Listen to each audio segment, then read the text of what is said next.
Hey Waffle Gang, I do hope you're well. My name is Mark and today we're checking out some more relationship stories, and if you do love a Reddit story, why not consider hitting a like, subscribe, maybe that notification bell too. Let's crack on with today's first story.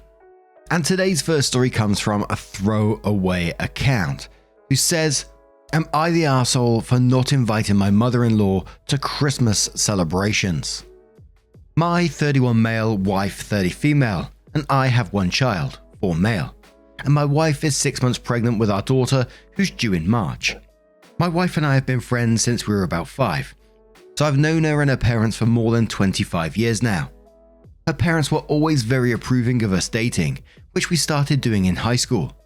Her parents split up a year after my wife finished high school, and her dad moved out of the picture, so it was just her mum, now 65 female primarily.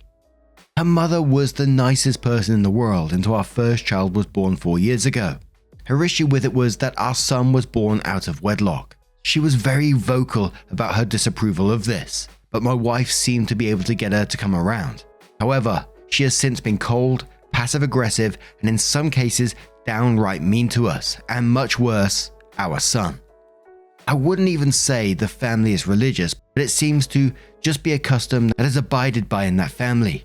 My brother and sister-in-law both have partners, but are waiting until marriage to have kids, much to my mother-in-law's delight. The last 4 years, she has blown off numerous events, only hanging out with us if her other kids are busy. She didn't even come to our wedding, which of course caused a massive rift in the family. All of this time, I've been nothing but lenient with her, but I've never lost my temper or gotten mad at her. Never been vocal or had any resistance to her whatsoever. I've given her hundreds of chances to redeem herself. Last year's Eve, we convinced her to babysit our son. We made these concrete arrangements in September and checked in on it multiple times between September and December, as my wife and I was preparing to go out, getting dressed up, etc. She cancelled on us, saying she had other plans. My wife and I weren't able to hire a babysitter and so had to stay back with our son, which obviously wasn't the worst thing in the world. In June 2022, we told her we're expecting our second child. I think you can imagine her reaction. "Oh, this time you actually waited until you were married, etc." She gave us hell, mostly through snarky comments, but while a bit tipsy a couple of days later, she went so far to tell us sex addicts, because none of her other kids had had kids yet. For all of this year, I've acted like nothing happened, blowing the New Year's Eve and June debacles off. But this Christmas, I've decided to take my revenge, and I told her she won't be invited to our family Christmas, which is saying something because even my wife's dad, who we rarely make contact with, is coming. Christmas is a big deal in our family. I should also say that we have never been invited to anything hosted by her, although all of her kids and their partners are. Since our son was born, and in the rare case that she does invite our family, it's always just my wife, specifically excluding me. Often explicitly. Now with me not inviting her, my mother-in-law is furious, my wife is furious, most of the family is furious, and I need to know, am I the arsehole? And the comments say, Gleam in the Cubicle says, "Me reading the first 6 paragraphs seems reasonable. I would have cut contact when she didn't show up to the wedding," and quotes my wife is furious and says, "Wait, you didn't talk this over with her beforehand? That's a frickin' giant swing to take solo. You're the arsehole." Gimme the Doggo says, "So I'm gonna say everyone sucks here because your mother-in-law is absolutely the arsehole, and I was with you until you said your wife was furious, implying you went over her head in not inviting her mother, so I'm afraid you are also the arsehole. You guys have been together a long time, and I would have hoped you had remembered that a couple, especially parents, need to be a team. You did something without agreeing with your teammate, and that's never going to go down well. Even more so, it's her side of the family that you made the decision about." Disregardable asks info, "Why is your wife mad?" And Opie responds saying she acknowledges that her mother is being a bit of an arsehole, but still feels that she should be invited. Technology Livid says, "I'm sorry, but I don't agree with everyone calling Opie the arsehole because he didn't discuss this with his wife, since she's pissed at him too. The mother-in-law is horrible. Why in the world does Opie and his wife still have contact with her? Mother-in-law is over the top judgmental of having their baby out of wedlock, so over the top she refused to come to their wedding. She's constantly either passive-aggressive or just outright rude to both of them. She doesn't invite OP, wife, her daughter, and child to any event she's hosting. Blowing them off last New Year's Eve was clearly done on purpose to punish OP and his wife, and then being horribly rude to them in September. Her treatment would have to be obvious to even a 4-year-old. I'm surprised the kid hasn't asked why grandma doesn't like me. While I agree this should have been a joint decision, I think that when you consider everything that mother-in-law is putting OP through, it doesn't rise to the level of being an arsehole, who in his right mind would want anything to do with this lady. So for me, it's a soft, not the arsehole, but when making such important decisions, talk to your wife. 12 Cat says, I'm sorry you're going through this with mother-in-law. Please shield your children from her. They don't deserve to grow up with someone like her around. Please don't ever ask her to watch your kids again. Your wife should probably go to therapy and learn that it's okay to eliminate people from your life that aren't good for her/her family. In the future, please discuss with your wife before making a decision regarding something happening in your shared house. But overall, not the arsehole for wanting a peaceful Christmas with people who actually care about you. So then OP did update the post, which says thank you for all the replies. They helped me beyond belief, particularly by helping me better wrap my head around the situation. As for my wife and I, she was primarily upset that I'd gone over her head on matters regarding her family, and I entirely understand where she is coming from. I've apologized to her. We've talked and we've made up under the promise that we will work as a team from now on, and I will consult her on anything that involves her, particularly with her own family. As for the elephant in the room, my wife has always recognized her mother as a bit of an arsehole since our son was born, but has constantly operated under the "but she's family" pretense/excuse. Now, particularly with the help of these replies, as I explain it to her in a way that revolves more around our children than us, I feel she's beginning to come around to my viewpoint, which is one of wanting to protect our children at all costs and to cut this harmful figure out of our lives. She does not want to cut her mother entirely out of her life, but has promised to, if it is our wish, prevent her from seeing our son, and I, effectively only keeping contact between my wife and her mother. I told her I felt that would be best, and she told me in that case, it would only be her talking to her mother. She has also scheduled to go to therapy/counseling to better grasp the situation and understand where she should go next. She tried inviting her mother, but she vehemently refused, so it's just my wife for now. I now feel as though there's a huge weight that's been lifted off of my shoulders, and I can finally look forward to the birth of my daughter in March without any connotations or drag downs. Thank you again guys for all the replies. I honestly would never have been able to articulate my viewpoint to her if it wasn't for you and your thoughtful replies. You've made the situation 100 times better, so I thank you again. And I hope OP's wife through therapy realizes that mother-in-law is just going to be toxic for her going forward as well. I can't see anything good coming out of it, when the second baby's born. With the whole baby being born out of wedlock, is one going to be favored over the other from then on? Mother-in-law possibly saying stuff to the daughter behind the husband's back, poisoning stuff. She just doesn't seem like a very nice person. And I personally can't see that changing, so I hope whatever she gets out of therapy tells her that she's in a toxic relationship with her own mother right now. OP's original post was flagged, "You're the arsehole," because he didn't discuss things with his wife. And don't get me wrong, discussion is absolutely key in a relationship, especially when you're living with someone, it's her mother as well. But I gotta say, I kind of got OP's blow up over this, seeing your family being treated like shit by this person like this. Your own son, 4-year-old son, being treated like shit like this. Yes, and I reiterate again, I know it should be discussed with your partner. But everything they're going for, and again, I come back to the son, treating the son like that would make me explode. I'd be saying, yeah, fuck off, you're not welcome. I don't care who that is. My mum, my dad, my brother, anyone. And once again, I know the ideal situation is to discuss things, but I can understand the blow up. But now I'm going to turn this one to you guys. What do you guys make of this situation? Do you think there is going to be more down the road from this? Do you think the therapy will help OP's wife move forward? Let me know your thoughts down in the comments below, and let's move on to another story. And our next story comes from Just a Confused Bride, who says, "Am I the arsehole for thinking my mother-in-law should spend the day before my wedding with me? I'm new to Reddit. My future brother-in-law suggested I post here. My 33 female fiance, 29 male, are getting married in August. We happen to share the same birthday and our wedding is the day after. My maid of honor, B, 25 female, also has the same birthday as us. So for the day before the wedding, I had suggested to Bex that she join us, mine and fiance's family, for lunch and help me to prepare for my wedding day. I also asked that she share a hotel room with me the night before, so she can be there for me the moment I wake up, to support and calm me. She agreed to stay in the hotel with me, but was a bit vague about agreeing to lunch, as she said she didn't know if she would have plans. This was a few weeks ago. Skip to today, and Bex's husband, Lee, messages me to say that he's organized a romantic day out for Bex's birthday, ending with a concert. He told me that it was going to be a surprise for her, so was letting me know in advance so that I could plan for her absence the day before the wedding. I will admit that I became sharp with Lee. I told him it was inconsiderate of him to book something for Bex the day before my wedding when he knew she had responsibilities. Lee told me I was a crazy bridezilla if I thought I was going to make Bex do slave labor on her birthday. Bex is really good at organizing and she loves to help. I don't think she'd see it that way. Lee did say that if Bex still wanted to come back to my hotel room after the concert, then he wouldn't stop her, but that I absolutely cannot have her during the day.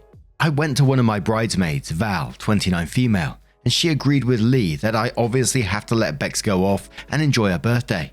I told Val I was annoyed that Lee hadn't even asked me if I could spare Bex. He had just told me she wasn't going to be available.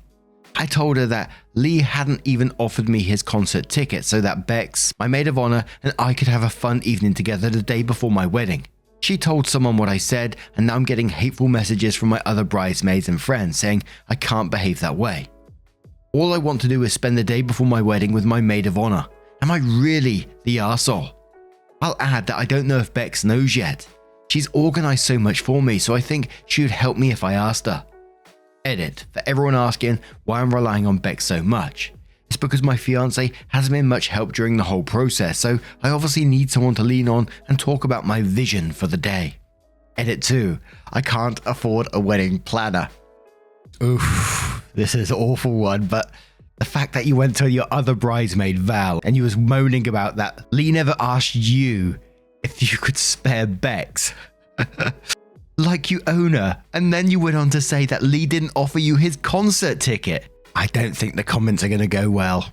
And we'll start off with I Really, who says, wow, huge, you're the arsehole. Seems to me like you've been taking advantage of a kind friend. Let your maid of honor enjoy her birthday. She'll be there with you at the wedding. Also, you are a bridezilla. Infamous Control says you're the arsehole, bridezilla. Your maid of honor does actually have a life of her own. She is not your emotional support animal. Alarmed replies to that one saying clearly OP is a bridezilla, but honestly, the way she talks about everything makes it clear that this isn't abnormal behavior for OP. She's always been a selfish, self-absorbed, inconsiderate arsehole. I mean, she literally threw a fit that her maid of honor's husband didn't offer her his ticket to a concert and is enraged the maid of honor's husband wanted to spend the day together on maid of honor's birthday. The entitlement is just baffling to me. Yeah, and I got a comment on that one as well. I'm always shocked, and I don't know why I'm always shocked because we've seen it so many times, that people don't step back from their posts once they've written them and then look over the words that they've written and go, holy shit, that does sound so entitled. Maybe I'll remove that bit or something like that, or just recognize their bad behavior and correct it, but wow. Jess Zilla says, and quotes, I told him it was inconsiderate of him to book something for Bex the day before my wedding when he knew she had responsibilities. Then says, what responsibilities does she have the day before your wedding? Going to your birthday lunch isn't a maid of honor responsibility. And quotes, Lee hadn't even offered me his concert ticket so that Bex, my maid of honor, and I could have a fun evening together the day before my wedding. And then says, this is a joke, right? You are being over the top and you really need to take a step back. You're the arsehole, bridezilla. And I don't think I really need to continue with any more comments on that one. But what do you guys make of this situation? Asking for those concert tickets, gee whiz. Let me know your thoughts down in the comments below, and let's move on to another story. And our last story comes from LineRoute1663, who says, am I the arsehole for leaving New Year's Eve party upon hearing what my husband said about my food? My husband and I were invited to a New Year's Eve party at his father's house. His dad is sick and is terminal, and according to my husband, this may be his last New Year's Eve celebration with family. We, the women, were in the kitchen while the men were chatting in the living room. I needed the bathroom, so I made my way out of the kitchen and overheard the conversation with my husband was having with his brother, and it went like this. Husband said, "I want to take you to restaurant's name tomorrow. They make the best dish name in town." Brother-in-law said, "Hold up, I thought you said OP's name makes the best dish name in town." Husband says, "Was she there when I said it?" Brother-in-law said yes, and husband said, "Well, there you go," and then there was laughing sounds. I was stunned and felt absolutely hurt. I turned around, grabbed my bag and phone, and made my way out of the house. My husband freaked out trying to get me to stop and go back inside, but I yelled at him to leave me alone and went home. This caused New Year's Eve to get ruined, and he argued with me later saying this was just some guy talk I wasn't supposed to hear, and that I acted childishly and ruined the party for him, his family, and more importantly, his sick dad. He told me to stop being such a princess and that I was wrong to hear their private conversation, let alone overreact like that. Am I the arsehole? And we're going to start off with OK Yesterday, who says everyone sucks here. Your husband for talking trash about you. There's no privacy when you're at a party. But you could have confronted him after the party. Instead, you chose to make a grand exit. The two of you need to learn communication and talk your problems out, not freak out at each other. Living says, I agree with this 100%. I would just add that her husband is a complete jerk and pretty two-faced. My husband would never talk shit about me to anyone, nor I about him. There's no loyalty here. OP reacted in a very immature way. I would have waited until after the party and attempt to communicate how hurt and disappointing his behavior was, how I thought I knew him better and I was surprised to learn he thought so little of me. Then go from there. She only wanted to make a scene so that everybody would know he did something. The theatrics were unnecessary. Everyone sucks here. Vivian Light says not the arsehole. Oh, what a shame. A man learned that camaraderie with other men doing jokes at the expense of their spouses may hurt them and make them angry. As a daughter, I always hated this dynamics that I saw during the holidays, and it's so frequent in general in married heterosexual couples, especially older ones. These husbands who make their spouses the butt of a joke behind their backs. This is the key, laughing about them, not with them. Have such a stale humor and lack of respect for their wives while trying to be bro with the other men. But this is Reddit, so I don't think many will admit how sad and frequent this dynamic is, lol. Coco Sneeze says, you're the arsehole. So your father-in-law is terminally ill. This might be his last New Year's Eve ever before he dies. While at a party at father-in-law's house, you overheard your husband joke that a certain restaurant in town makes a certain dish better than you. And your reaction was to storm off and create a huge scene. You completely overreacted. Your husband didn't insult you in any way. He simply joked that a restaurant dish might be better than yours. You sound like a completely self-centered princess who creates drama when there's none. You owe your husband and his family a huge apology because your unnecessary self-created drama ruined a pleasant New Year's Eve that might be your father-in-law's last one too. Issa Funny says everyone sucks here. He definitely shouldn't be trash-talking you behind your back. On the other hand, causing a scene was a bit much, especially with the whole dying dad thing. It seems you both need to have a conversation about this. How having hurt feelings don't make you a princess, and making those kind of jokes about you makes him the one that should grow up. Geordie Hippo says, you're the arsehole. I was going to go with everyone sucks here, but you were so much worse than your husband. It was a bit of a tasteless joke. No pun intended, but unless you're a professional chef, then it's hardly an insult. You'd hope professional food was better than home cooking. You completely overreacted. You could have given a casual, sarcastic comment of, well, that's charming, and laughed it off together, even if you'd been hurt and wanted to discuss it later in private. The context of his father being ill makes your behavior even less excusable. Alternative Ask says not the arsehole, although leaving was a bit dramatic. It would have been better if you just confronted him, jokingly. Oh, is that so? The fact that you weren't supposed to hear it just adds injury to insult. If he had said it in front of you, he would have been laughing with you. When he says it behind your back, he's laughing at you. And the comments are literally all over the place on this one. Not the arsehole, everyone sucks here, you're the arsehole. But what do you guys make of this one? Let me know your thoughts down in the comments below. Now, just a huge thank you from the bottom of my heart for getting involved in today's stories. Your love, your support, and your time always means the absolute world to me. So thank you so much for being involved. It is truly incredible. And hopefully I will see you in the next one. Take care and much love.